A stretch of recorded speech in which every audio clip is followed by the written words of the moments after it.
Zero-fee routing is the pseudonymous operator of one of the world's largest Lightning Network routing nodes. As the name implies, zero-fee routing does not charge fees to route payments, and as a result has become a major hub of Lightning connectivity and is routing over 10 Bitcoin of payment volume per day. In our conversation, we discussed the business model of selling liquidity versus charging for routing payments. We discussed zero-fee routing's choice to move from LND onto core Lightning, and we discussed the future interest rates, fees, and earning prospects for Lightning node operators. This show is a Lightning podcast, so the best way you can show your support, if you learned something new, if you found it interesting, is to send sats, comments, or questions over the Lightning Network. At the end of every show in the Lightning round, I read off all the comments and answer all the questions, and thank you for everyone who has been sending in sats so far. Today's show is sponsored by Voltage. Voltage is the industry standard next generation provider for Lightning Network infrastructure. This show is also sponsored by Zebedee. That's Zebedee, and Zebedee is your portal into the world of Bitcoin gaming. We'll have more from Voltage and Zebedee later in the show. Zero-fee routing, welcome to the show. Thank you for joining me today. I want to first start off with a discussion about what a routing node is on the Lightning Network, the role it plays, and why you first decided to become a routing node. Yeah, that's fairly easy. A routing node is basically a node that moves liquidity from one side to the other in order to facilitate a payment. So if you have user A and user B, which don't have a connection directly, a routing node sits in between them and makes sure the money arrives at B.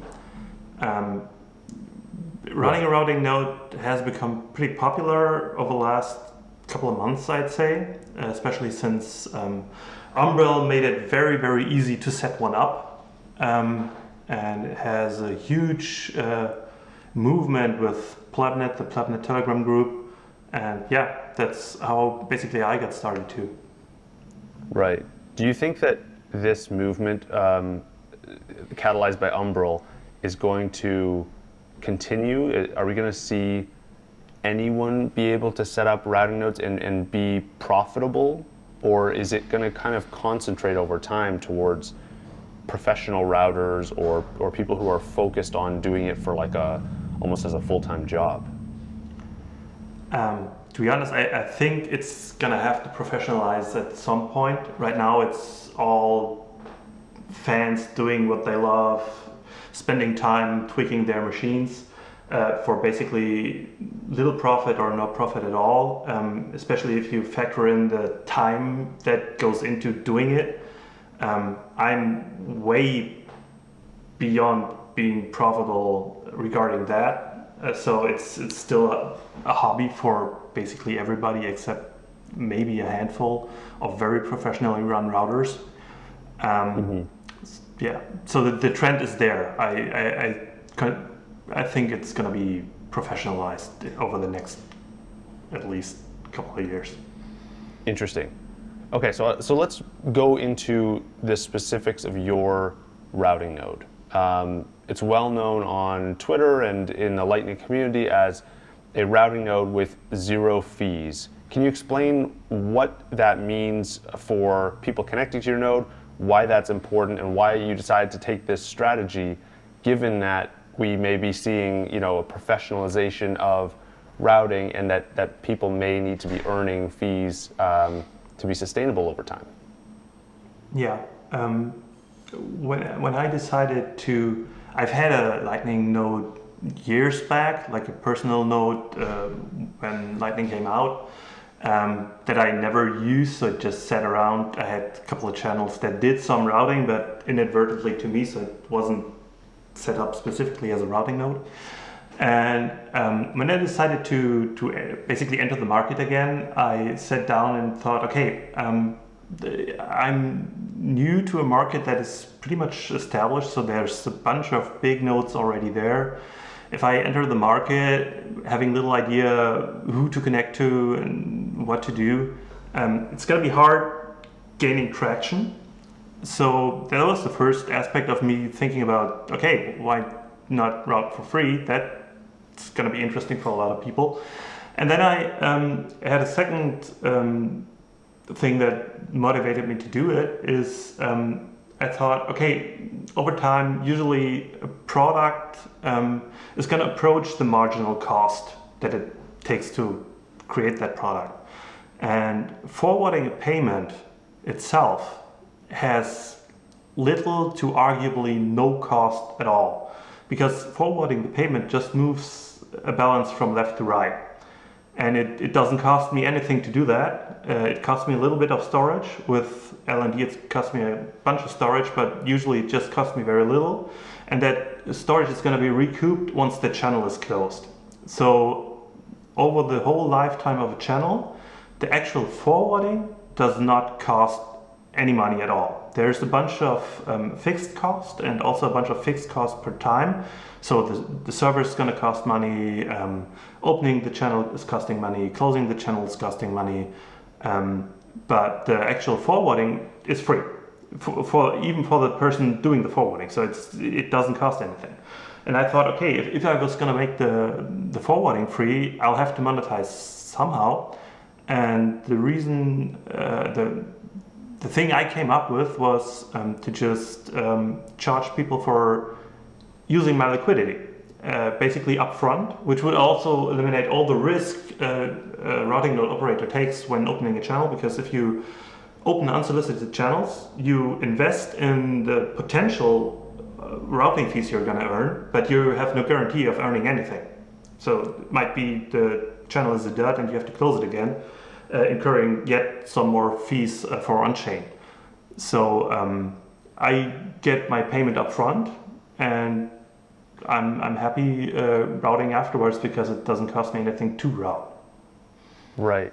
That makes a lot of sense. So in a way, this was kind of a bootstrap mechanism to get your node well connected to the network using zero fees, kind of taking a different approach from other routers, and then using, because everyone else that wants inbound liquidity from you, now you have a big node, people want inbound liquidity, and they then pay you up front. You don't have to lock up, if someone wants a 10 million sat channel, they lock up the 10 million and pay you a small fee, and you now have that channel between them. Is that correct? No. It kind of just builds. No, not quite.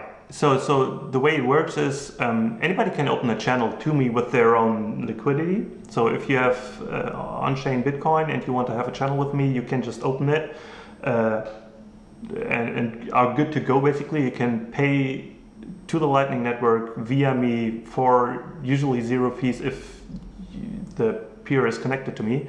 But I sell my liquidity. So if you want to have a channel from me where the money sits on my end at the beginning, you pay me for the amount of liquidity. So if you are running a shop, want to accept payments, then I come into play. Or if you run a node already, but you have a lot of outbound, and you also need inbound to become a balanced router, basically, you can buy that inbound from me. So then you are having to lock up then quite a bit of money in that circumstance, right? If people are buying all this inbound liquidity from you, yes, it is going to be a real capital cost as well. Yeah, it is. But that's basically aside from the cost of the hardware and the electricity or whatever.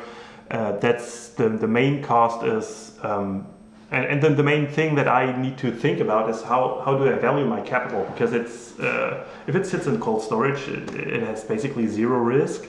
If it sits on a hot wallet inside a routing node, it's not zero risk anymore. Right. And it's hard to put a value on that. Yeah. So how do you think about, like I was looking at your routing node just this morning. I believe it's got about 47 Bitcoin of public capacity. Yeah. How do you think about how much Bitcoin you should be allocating to the network And how does that change over time? Like if the network, I guess like in the network's current state, we got about 3,700 Bitcoin of public capacity. Yeah. Does it make sense to, if someone just gave you 100 Bitcoin today and said, go deploy it on Lightning, would it make sense to do that? Or like, is there a ceiling at which like it doesn't make sense to start contributing more capital to the Lightning Network? I'd love to know more about your thought process there of how you decide when to Yeah. add money to the network. Yeah, that's the most critical point for me is how much liquidity do I add myself. Right now the node's fairly balanced, so about half is actually on my side. Some tools like Allen Router report differently, but that's because they don't know better and they measure just if a channel can route or not. So yeah, for me, it's basically a return on it. Right now, it's just I'm trying something out. But in the long term, it's going to be a function of is the capital that you're allocating to this putting at risk? Is it having a decent return on investment? Right now, it doesn't, and that's okay. Every startup has to start up somewhere. Right now, I'm in the phase where I kind of try to grow as fast as I can, as much as I can, because with Lightning Network, like with any kind of network, there's a network effect that cannot be understated. So as soon as you're one of the biggest routing nodes out there, that's probably not going to change. Like Async, for example, they are big. They can charge whatever they want. Everybody wants to connect to them because they basically connect half the network. So as soon as you're big, you're settled. And I've seen that when moving from LND to C Lightning, I had to close down my node, shut everything down, close every channel, start up a new node from scratch, from zero, with zero inbound, with zero connection. And that was actually kind of scary. And it worked out so great because I had that brand going for me that I basically 1 month later, I'm at more capacity, almost 2/3, 3/4 the size of channels. So it was amazing to see how good that worked. Right. Now, when you're thinking about fees on the Lightning Network right now, like actually, let's start with fees for liquidity. Yeah. How much are you charging today if someone wants inbound liquidity, and do you think that changes over time? Yeah. Right now, it's basically consisting of a fixed fee. That's 3,000 sats. That's because opening a channel risks me being for that channel being force closed, which is around 3,500 to 5,000 sats costing right now at the moment. So I want to have that up front, plus proportional part that is 0.2%. So 10 million sats channel is costing 23,000 sats right now. Is that gonna change? It totally depends. I'm just getting my feet wet. I'm trying to see what the market is. I think the prices are pretty competitive. This is basically right around what Big charges. So I'm on the cheaper end of the spectrum, even though I route for free. So maybe I can add a premium for that, but that's what I'm going with right now. And I'm basically setting all my liquidity. Right. So a 0.2% fee. Yes. If you're thinking about that as if you're trying to translate that into a yearly return right now, are you cycling through those channels more than once a year? Do you can you multiply that 0.2% across a few different channels if they close or if the other participant wants to close the channel and raise the overall return? Or Yes. how do you think about translating the 0.2% fee on inbound liquidity Yes. into a annual percentage rate for your node as a whole? Yeah, that's a very, very interesting question. Especially since switching implementations, I've seen a shift of dynamic with when I was running LND, I had about 10 million coming back to me every day. So I could sell a 10 million channel every day because I got that much liquidity back from forced closes and other closes, but mainly forced closes. With C Lightning, that's considerably less. So switching to C Lightning actually hurts my my bottom line for my business because I don't see that many forced closes anymore. So I don't get that much liquidity back. So right now I can't, since I just run the node for a month right now, I can't actually tell the frequency of the turnover. I would expect a channel to last around 90 days, maybe, but that could be wrong. That could be way longer. So, and if it is, I have to think how I'm gonna handle it. Because if I keep open the channel for a 0.2% fee and it stays open for a year, I have a 0.2% return on my invested capital, which is not good at all. So I'll have to wait and see. Right. How come you're seeing a difference between when you run LND versus on Core Lightning? You're seeing a difference in the amount of liquidity coming back to you from closing, channel closes. Yeah. How come that is? There's only one reason. I suspect LND to force close channels more frequently, or that's the only thing I can see. It's just a thing that I'm watching as a spectator, basically. I think it has to do with most of the times it was if one or both participants were Tor only. So it might be that Tor is running less stable on LND. I have no idea what it is, but it's a fact. I can feel it. And is that part of what was the reasoning behind moving from LND to Core Lightning? Was that the primary reason, or were there others? No, the primary reason was I was actually very, very happy running an LND node. The problem that I had was I was becoming too popular, and LND is storing a whole bunch of stuff in the channel database, which C Lightning isn't, or CLN isn't. And my channel database grew about 7 gigabytes a day towards the end, which is a lot, especially since that's basically going to stay there forever. And they were announcing a quick fix for that, but that was like half a year in the future or even more. And I knew at 5 to 7 gigabytes a day, half a year would be 700 gigabytes, roundabout 500 to 700 gigabytes. Sorry, that's 3 months. So it's basically terabytes of data, and that wasn't feasible. So I knew they were, even if they were going to fix the problem, they were going to fix the problem way past I'm toast. So I decided, okay, before I gain even more traction with that node, I have to shut it down and restart with an implementation that is hopefully running a lot less resource intensive. Right. So that data that was accruing on your LND node, is that just channel updates? Yeah.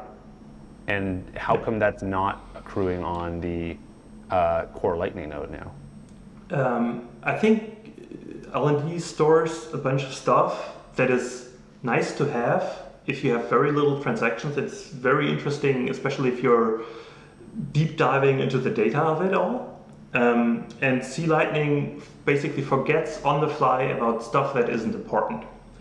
And that helps a lot with keeping the size of the database down. My database was like 11 gigabytes last day or the day before, yesterday, which is what LND would take in a day and a half, and that's after 30 days. So it's just like a whole different ballgame.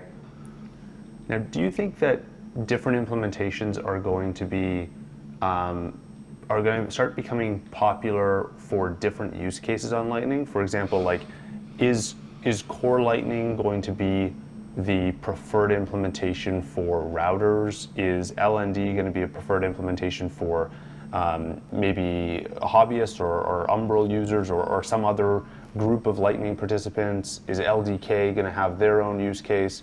How do you see the implementation landscape evolving? I think the way you described it is probably how it's gonna turn out. Even right now, LND has a whole bunch of traction. I argue 95% of people actively running nodes, interacting on Telegram or Twitter, are running LND. Most of them in an Umbrel setup.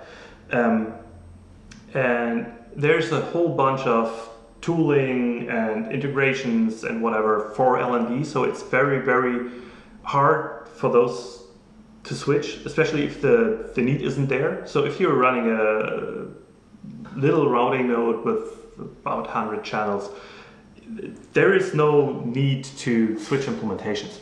But if you run a routing node like I do, that sees thousands of forwards a day, it's just not feasible. Maybe that changes if and when the LND update comes. But I'm pretty happy since I switched to CLN. Interesting. So now that you're on C Lightning, or Core Lightning as it's now being rebranded, can you share any insight into like the amount of transaction volume or forwards going through your node at 47 Bitcoin of public capacity? What's your typical like flow of transactions coming through the node? Yeah, I'm going to look that up. It's usually around 7,000 transactions a day. So a couple of transactions per minute. That's only those that actually succeed in being forwarded. There's like a whole host of transactions that reach me, that I forward to another peer, that fail further down the road. So the more hops you have, the more likely the payment is going to fail. And that's basically what the problem with Lightning Network in general is, that there's so much routing failures, either deliberately by people that probe the network or inadvertently by people trying to go a route that doesn't work out. Right. So that's the amount I see right now. Yesterday I had a little more than 8,500 transactions and 10 Bitcoin moved. So today 8,500 transactions made up 10 Bitcoin. Yeah. Interesting. So 8,530 Lightning transactions that I forwarded that succeeded, and it's about 10.8 Bitcoin in volume. Right. So 10 Bitcoin a day is, we're talking 30 or 300 Bitcoin a month. Yeah. On 47 Bitcoin of public capacity. Is there any? Yeah. How do you think about? Are there any benchmarks or kind of like metrics that you rely on to see whether or not you're efficient as a router? Because I imagine that your forwards, as a ratio of your forwards to public capacity, might be an interesting metric. Is there anything else that you like to track or monitor to give you a sense of whether or not you're doing a good job routing? Yeah, that's basically what I track. I track how many payments fail on my end, because that can happen too. I try to keep that down. I try to. I can't do anything about payments failing elsewhere. That's just some cost of doing business. If it doesn't work, it doesn't work. That's what I track. And I track actually the metric how much I move with regards to not the public capacity, but my liquidity invested. That's basically the metric that I aim to maximize. But that's just because I want that to be high in order to attract more inbound liquidity and attract more customers, basically. For me, in general, it doesn't make any difference since I don't earn money routing. it doesn't matter how much I route. But I'd still like to optimize that, because if I route a bunch of transactions, I'm a good peer for my peers. So I try to maximize that. And what I see is that with time and with the amount of channels I have, it gains traction exponentially. So it's really like every channel added multiplies the amount of routing I see. That's basically the network effect. The more channels I have, the more transfers are going through me, because I'm the cheapest way. And that's gonna just keep on exploding, basically. One thing I've noticed on Amboss is that your node has channels with, so your outgoing fees are 0, Yeah. but your incoming fees are very low in comparison to other large nodes. So Yes. I think it's about, correct me if I'm wrong, it might be like 1% of 1%. And Yeah. you have other nodes like Kraken, Bitfinex. Large nodes on the network are more like 5 or 10% of 1%. What is that? Is that distinction important? Why are your incoming fees so much lower than other large nodes? Yeah, I of course, since I don't set them, I can only venture guesses. But I'm pretty confident the reason for that is every node that connects to me sees a lot of inflow from me. So if you open a channel to me, my node usually pushes liquidity towards you, and that's because my peers want to use your channels. So if you have the liquidity moving towards you all the way, if you want to incentivize the liquidity to move back towards me, you'll have to lower your fees. So this is the beauty of it. It kind of like incentivizes my peers to lower the fees towards me, often to 0, since they just want the money, the liquidity to move my way again, so it can move out their way, so they can earn on the fees towards their other channels. And that's basically what I think the reason for that is. Right. So in effect, you may be causing other people to lower those fees. Yeah. I see. Now, how far can this expand? Can we get to a point where you incentivize others to lower the fees, and other people try and replicate your 0 fee routing strategy, and we get to a point where there's a lot of routing nodes that are all kind of pressing rates down? How far can we extend that idea? Because I imagine the Lightning Network overall probably wouldn't work if everyone had 0 fees on every transaction or on every forward, right? Yeah. What I think is going to happen is right now it feels routing, if you're charging fees, so routing for everybody else feels like a little bit, it is not, but it feels like doing arbitrage. You have information where liquidity wants to go, and you know from where it wants to go where, and you just open a channel to both ends, or you get inbound from one end and open to the other, and you charge a little less than everybody else, and the liquidity moves through you. But the more people do that, the lower the price for the liquidity goes. Loop is an excellent example for that. When I started with my node, you can usually charge way north of 1,500 ppm towards Loop, because that's just what everybody else did, and you'd be attractive with those fees. But since there's so much pressure from smaller node operators that are undercutting each other, it's gone down a lot. I don't know what it goes for right now, because I don't have a channel with Loop, because I route for free and it would just be depleted instantly. And that's also what I see. So there's, I think there's going to be that's all theory right now, that's all philosophy. But I think there's going to be a bunch of nodes routing for free or very, very cheap towards a bunch of other big nodes.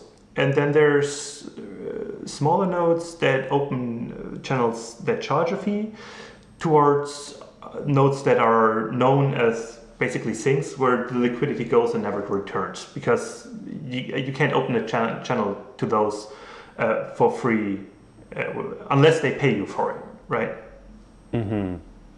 So I guess is the strategy then for those opening or setting up nodes and setting their fees very low, is the strategy always going to be grow until you are large enough and then start charging fees for it?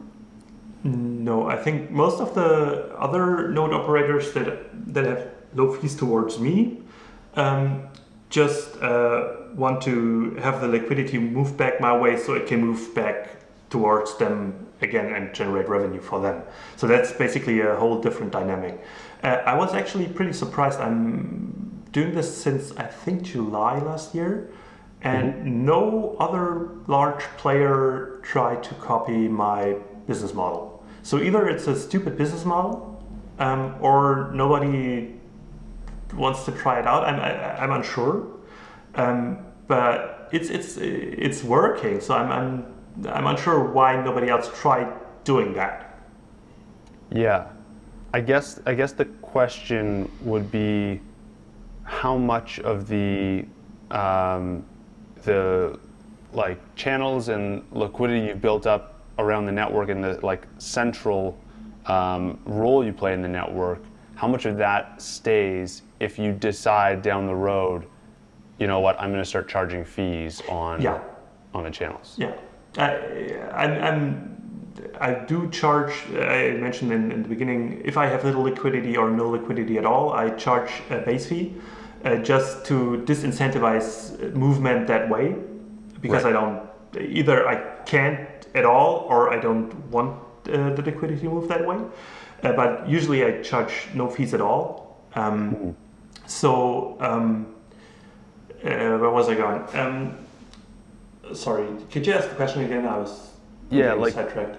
So I guess what I'm getting at is like, if you decide to charge fees down the road, on like that are more representative of the average fees on the network, how much of your kind of central role in the network will remain, versus like how many people are just connecting to you because you have no fees, and will just like disappear if you change your fee policy? I could rename my node Rug Pull and just charge fees like everybody else if I wanted to.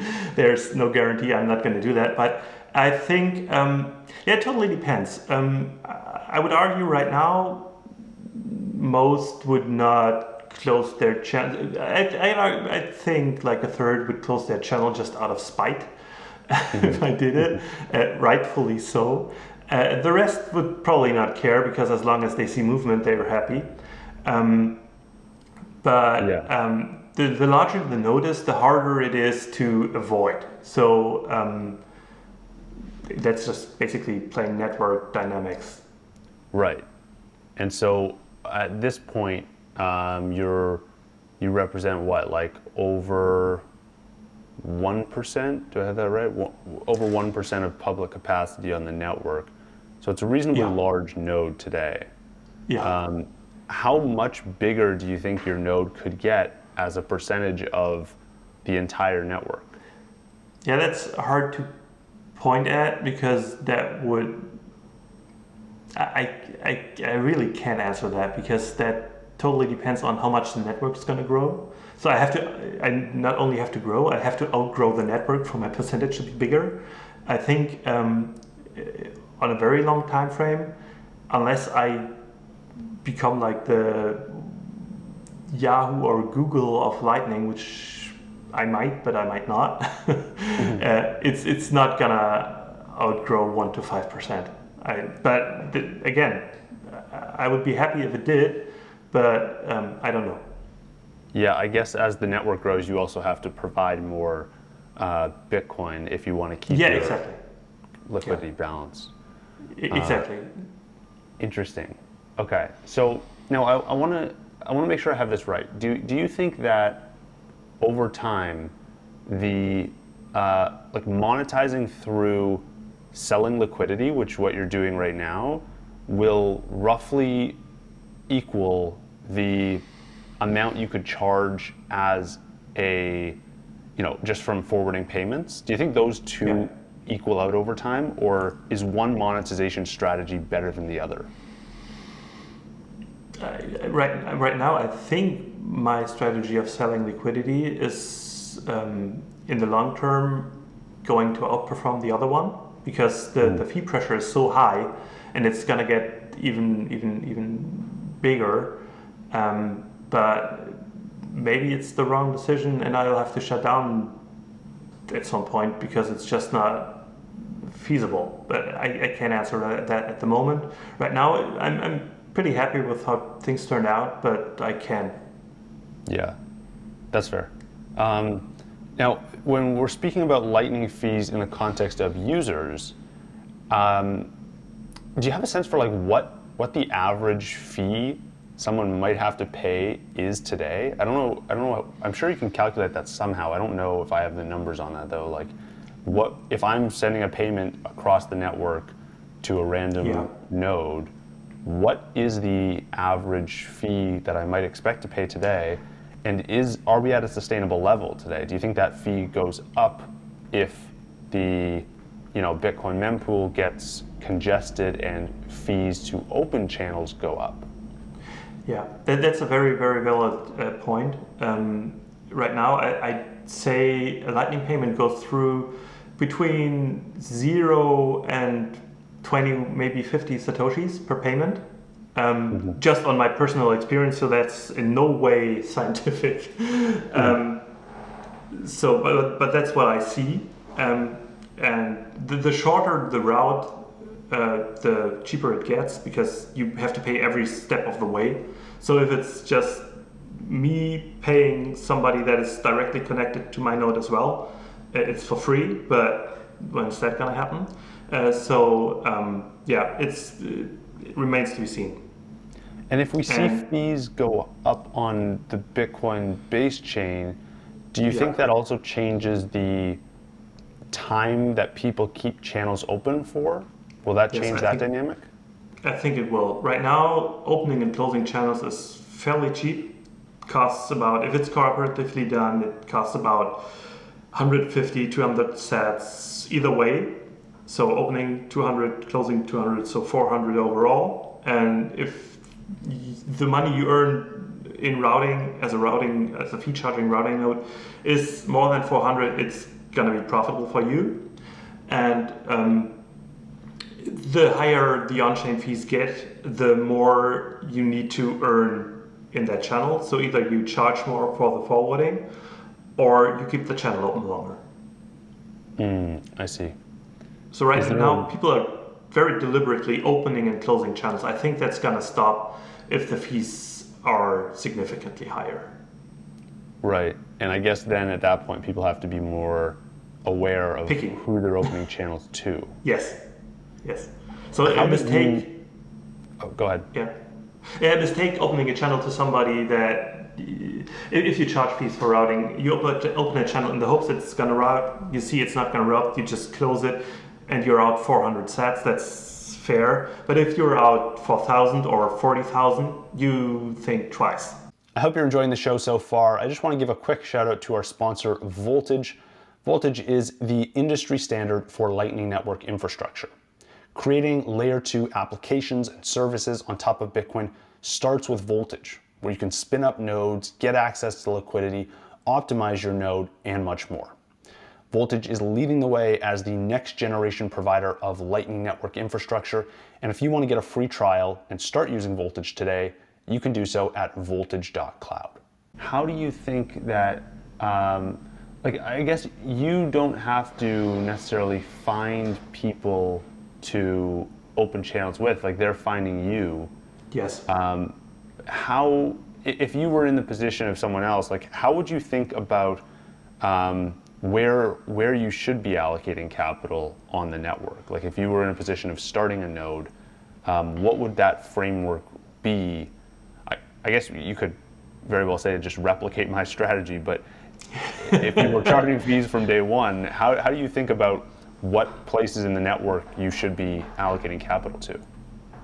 Yeah, that's basically the whole business of and the whole success of your routing node depends on where you open the channels to and where you get your in and outbound, and that's it's not easy because usually the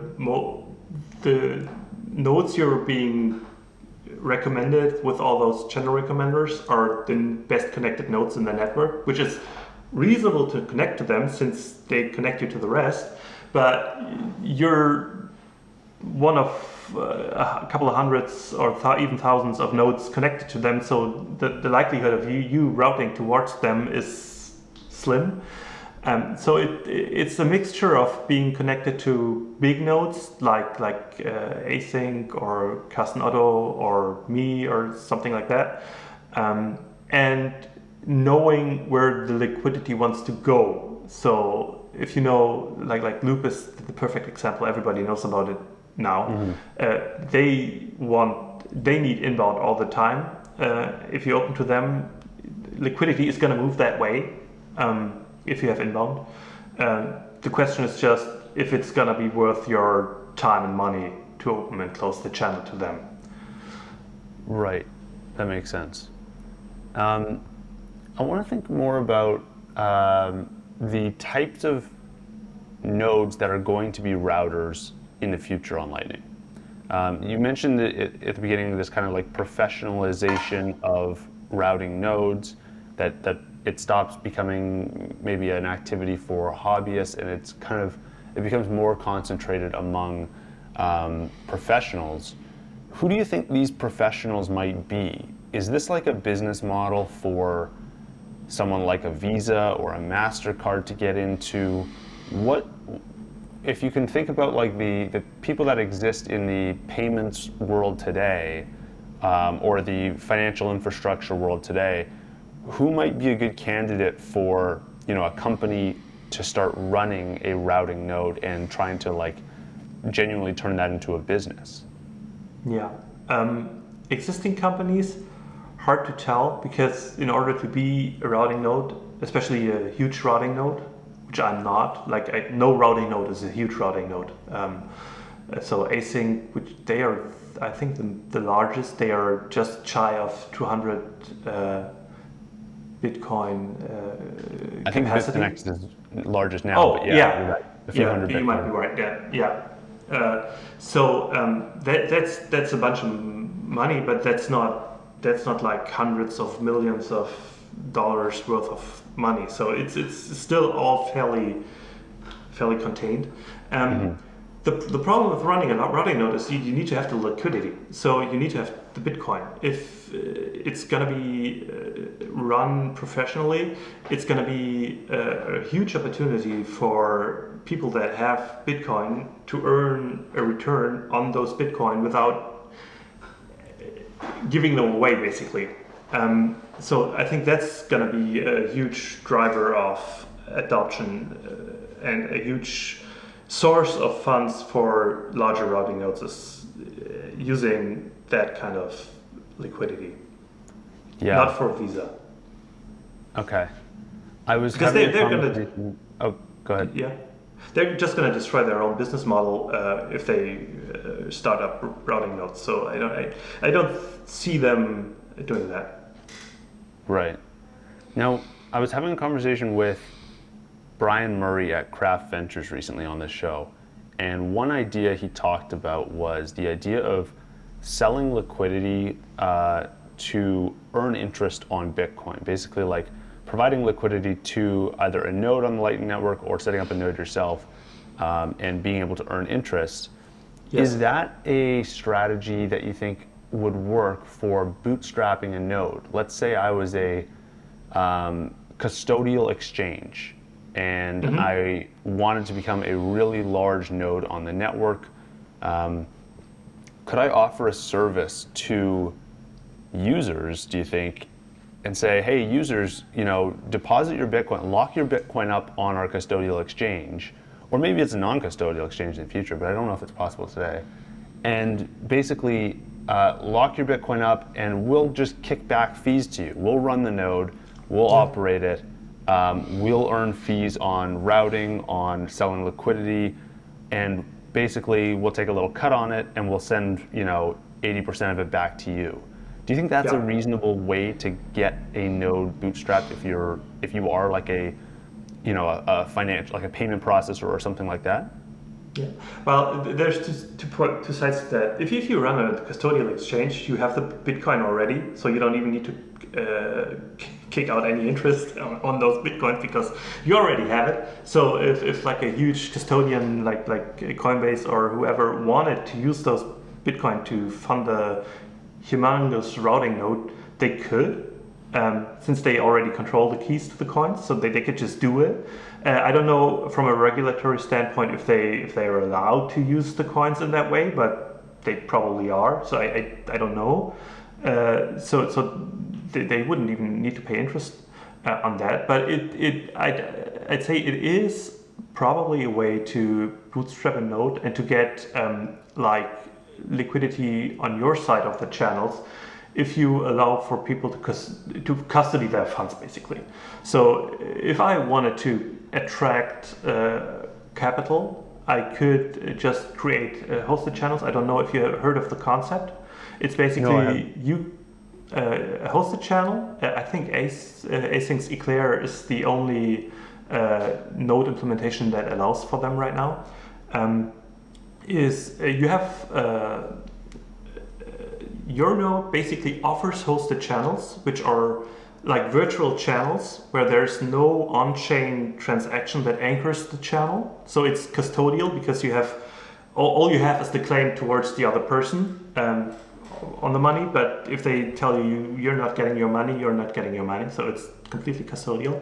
But it looks from the outside like a real Lightning channel with liquidity in it, and it works that way too. So the custodian is basically the previous to last hop on any payment.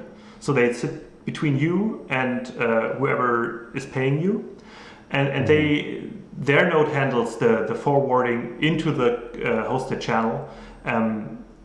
There is an Android wallet that has it's called Simple Bitcoin Wallet, that has the option to request custodial hosted Lightning channels, which really makes the onboarding easy because there's no on-chain stuff going on whatsoever. You just have that custodial hosted channel and can receive Lightning payments right away, but you have to trust the custodian.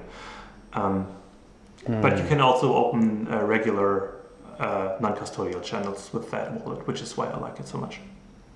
Yeah. Now, from a user perspective, if they're trying to provide capital to a node or an exchange or some service like that, what do you think, how do you think about what an interest rate that flows to a user might look like? Is it going to be just, like I guess if the node is selling liquidity, it's going to be the inbound liquidity purchase price multiplied by the number of times that liquidity is purchased throughout a year, versus like if you're routing, like what kind of interest rate, I guess, would someone be able to expect as a node operator if they're just earning on routing fees? I have absolutely zero idea. I would guess it could be quite substantial if you're a huge routing node collecting a lot of fees, like north of 5 to 10% return on investment. Really? Well, so just like the 5 really profitable routing nodes, not the usual routing node. But I think it's possible. But a real rate, if you look at my me selling inbound, if every channel I sell stays up for 3 months and returns all the capital back to me, which both probably won't happen, I can sell my liquidity 4 times a year at 0.2%. That's 0.8% return on invested capital, which is sucky in fiat terms. But maybe in Bitcoin terms, it's a reasonable amount of interest to get on your capital. Yeah. Who knows? And if that 5 to 10% is true for those really large nodes, or even if it's close to true, I think like, if you were an exchange and you could offer, say, hey, anyone, like, deposit your money or like lock it up so we don't have to, so we know we can keep these channels open, and we'll give you 3, 4, 5% per year in Bitcoin. I think that's a really compelling, business model. It's like almost the same rate that you'd get from services like BlockFi and things like that lend out your Bitcoin. Yeah. And it seems like it's a less risky way to go about generating yield on Bitcoin. I think it is, but I don't think it scales. I think if you're optimizing for return on investment, there's a certain size of capital beyond which you cannot grow because the demand for the flow isn't there. So it doesn't help allocating more capital into your project. So there's a sweet spot of maximizing return on investment, which would be, I'd argue, about 5 to 10%, but that maxes out really quickly. So you can scale that without affecting your return on investment. And a 5 to 10% return on investment is not good at all. So if you're investing into a project that has less than 20% return on investment, it's usually not that good an investment, especially if it's risky, which Lightning arguably is right now. How do you go about assessing the risk of leaving funds on Lightning? Like what are some of the mental models you're using to decide whether or not it's risky and whether or not that risk is changing over time? Yeah. But as far as I know, there's not been a hack of a Lightning node yet. So I think the Lightning implementations themselves are pretty solid. So the only risk you're running is the computer being at risk itself. So you have to take certain measures to avoid that computer to get hacked and then somebody gaining access to take off with your funds, basically. Right.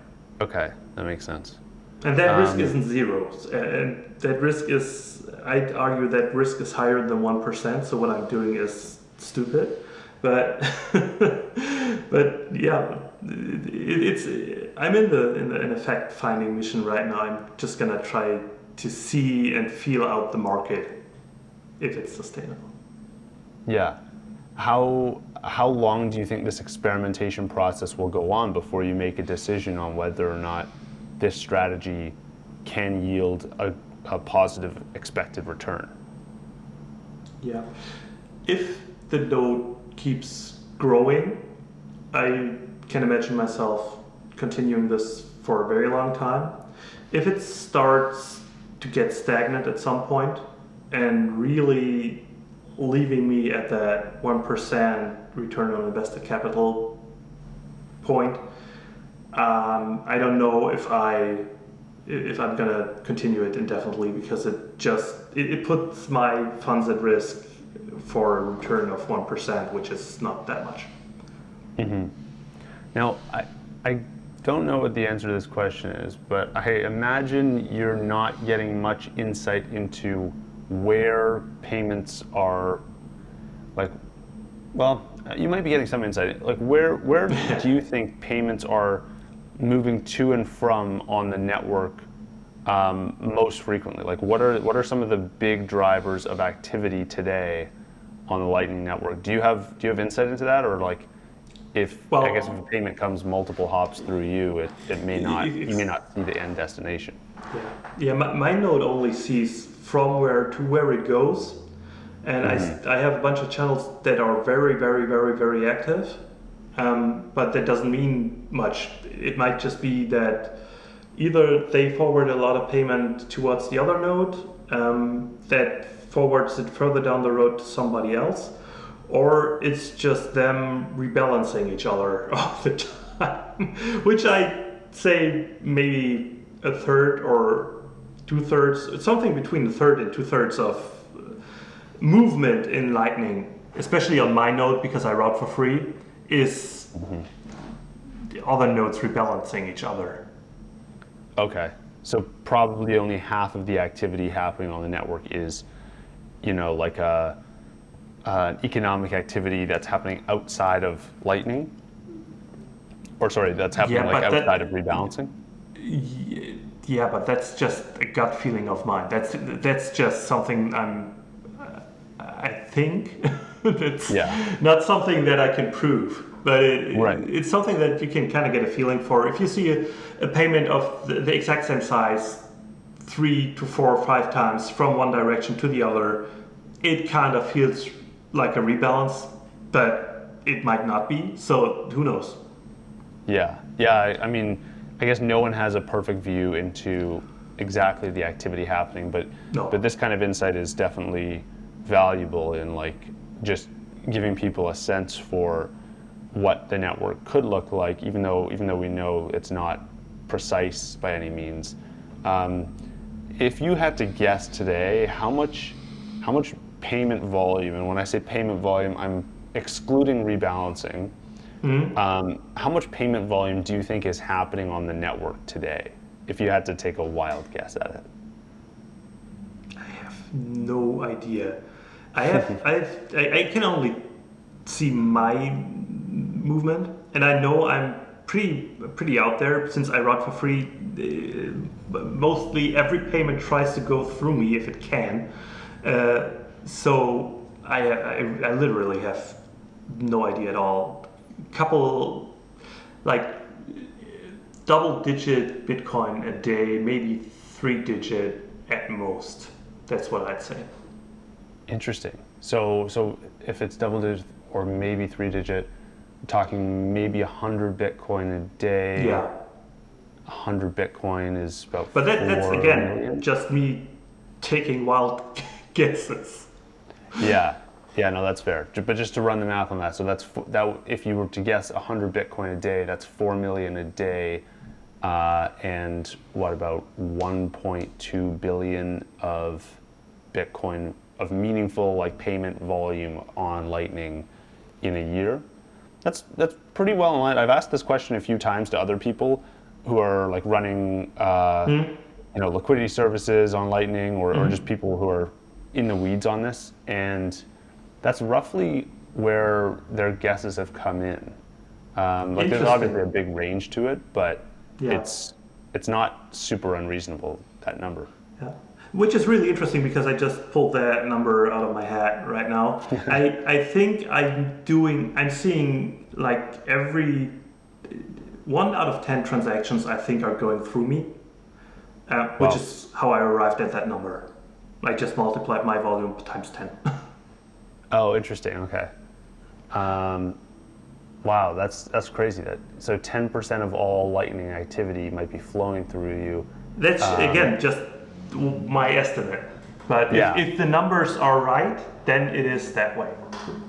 But it's interesting because you only have 1% of the public capacity, so that the fact that you have zero fees is really changing it's really improving your central, your like position on the network. You're becoming a more central hub in a big way because of having lower fees, right?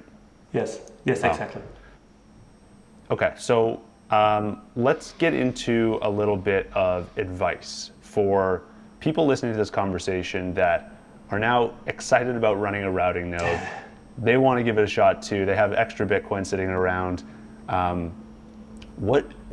do you think about like giving advice to people who want to set up a routing node? Because I know this is the Lightning Network is kind of a moving target, and there's no step-by-step, follow my process and you'll succeed, game plan. Like you're always in constant competition with all the other nodes on the network.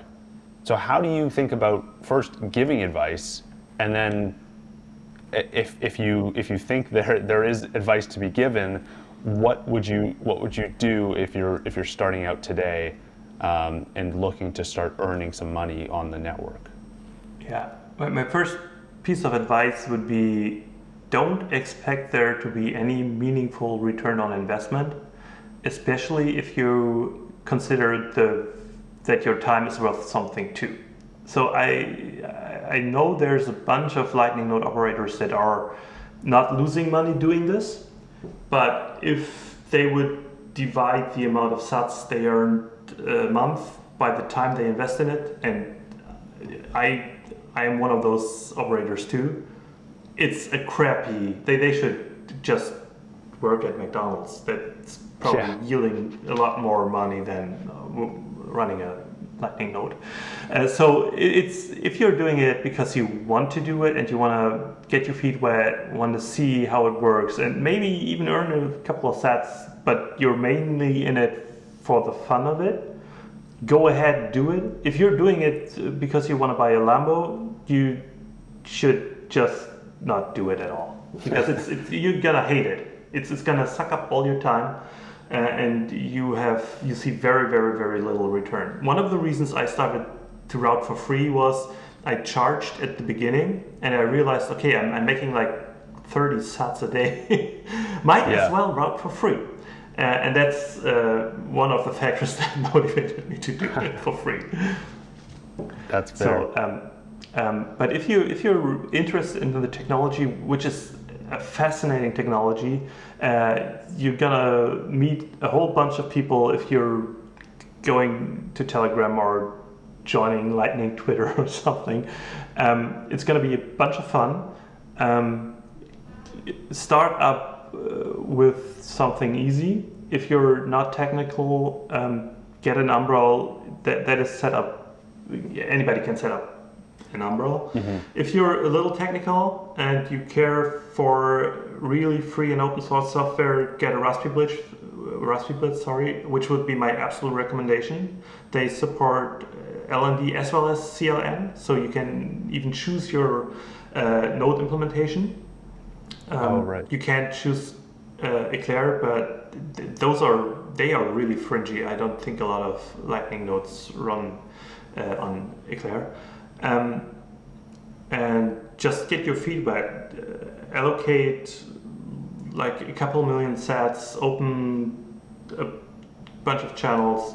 At least 2 million per channel would be my guess if you want to see actual routing, because if you have like a 500k channel that is balanced, it has like 200k either direction, so you're not gonna see meaningful routing on a channel like that.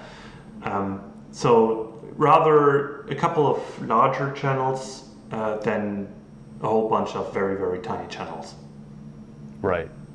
How much time are you spending every day on your routing node? Do you keep track of that? No, and I shouldn't, because I'm hanging out on Twitter a lot, and I'm spending a whole bunch of time writing scripts for my node to keep everything in check, see how much I sold, see which channels are not active, whatever. So it's a huge black hole for time. So again, the return on my time is not good. Yeah.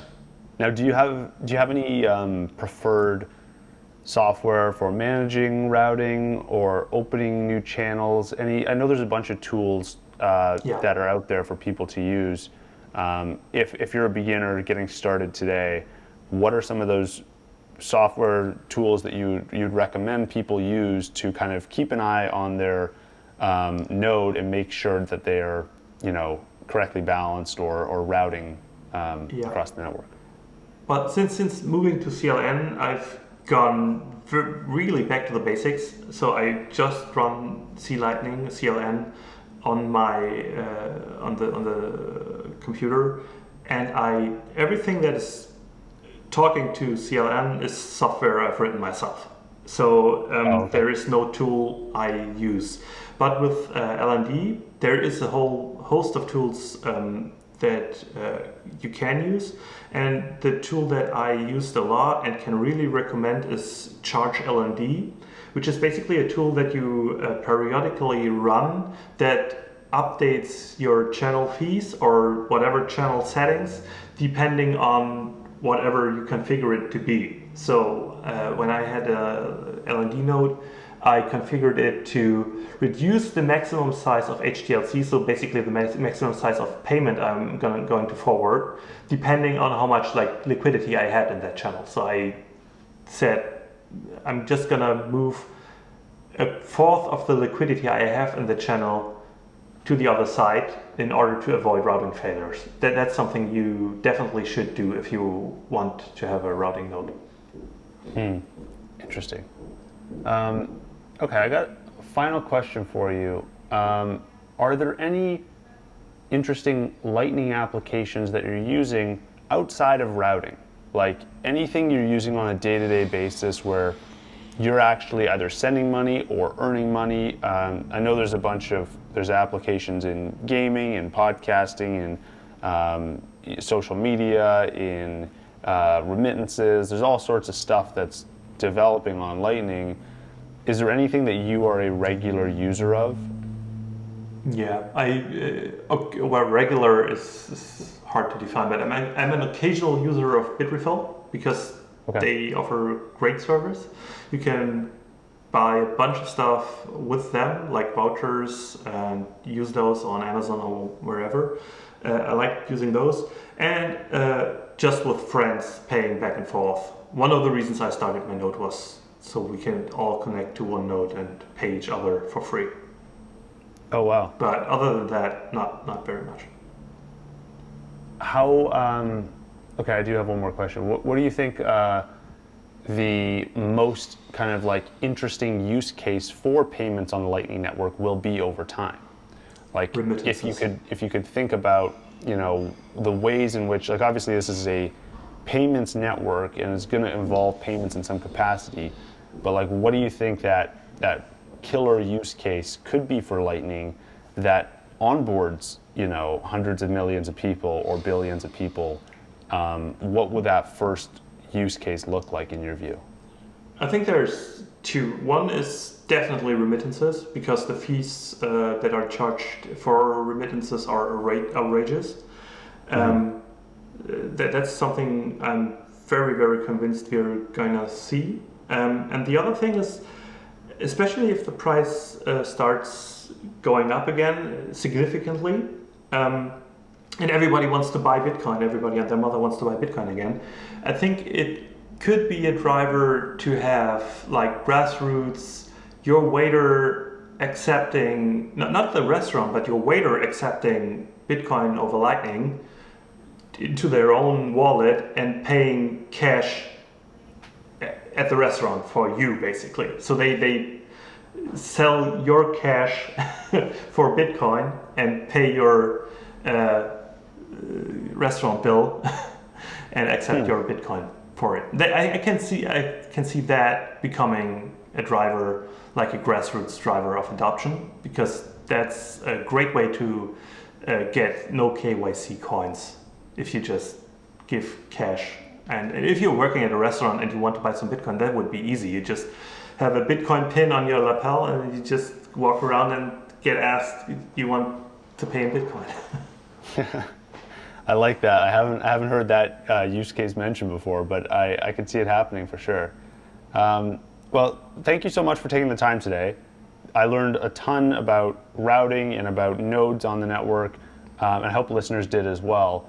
Where can listeners go to learn more about you and the work you're doing?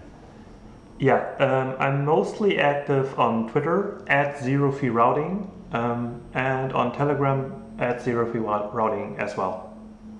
Perfect. Thanks so much for the time today, and I hope we can do this again soon. Thank you for having me. Bye-bye. Welcome to the Lightning Round presented by Zebedee, your portal into the world of Bitcoin gaming. The Zebedee app, that is Zebedee, is a full-featured Lightning wallet and allows you to earn Bitcoin for playing games. Now, I thought it'd be fun to spice things up a bit, so if you go download the Zebedee app, you'll get a chance to compete against me and earn some extra sats. Each month, I'll be playing a different Zebedee game, and you can find them all in the Zebedee app, but this month, I'm gonna play Sarutobi. Now, my high score on Sarutobi is currently 625 meters on flyby mode. So if you go download the Zebedee app, and beat my high score, send me a screenshot of it on Twitter, as well as your Zebedee gamer tag, and I'll send you some extra sats. Good luck. All right, let's get the lightning round started. In the last 7 days, you guys sent in 68,603 sats. That was 16 different supporters, sent in 6 different messages. Real quick, we'll run through the top 5 supporters of the week. Number 1 is the pseudonymous or anonymous boost that I got on Albi a couple of days ago. I mentioned it in the previous episode. That was 50,000 sats. Second, we have Gur_Lentel on Fountain, who sent in 5,194 sats. We got Mary Oscar sent in 3,528. Turla sent in 2,914. And Nick sent in 1,078 sats in the last 7 days.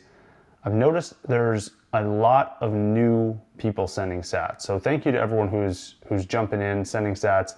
I've noticed a lot of new usernames in my transaction kind of feed. I get to see all the transactions that come through, and every day it seems like there's a new username that has not contributed previously. So it seems like the show is growing and that you guys are enjoying this content. So thank you to everyone who continues to support the show and send in sats.